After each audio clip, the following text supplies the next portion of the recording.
Umumi Meclisin öňsirasynda Gurban Gulberdim Hömetow adynaky howunarlygy mätäş çağlara himayet bermek boýunça haýır sahabat gaznasynyň döredilmeginiň 4 ýylynyň hormatyna gurulýan dawarlara gatnaşmak üçin ýurdumyza gelen daşary döwletleriň wekiliyetleriniň ýol başçylarynyň bilelikde suraty düşmek dawarasy boldy.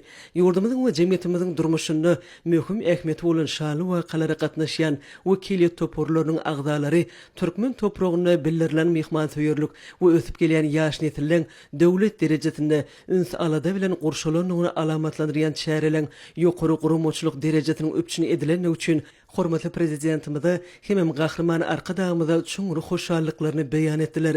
Taryhy ähmiýeti bolan şanly senanyň hormatyna gurulýan dawarlara gatnaşyjylary türkmen halkynyň taryhyň dowamyny döreden we dünýä nusxalyk ýaxşy desturlaryna laýyklykda hormat bildirildi. Soňra parahatçylyk we anaşmak ýyly çağlaryň hatirasyna halkara işiniň ösüşi atly halkara maslahaty öz işine başlady.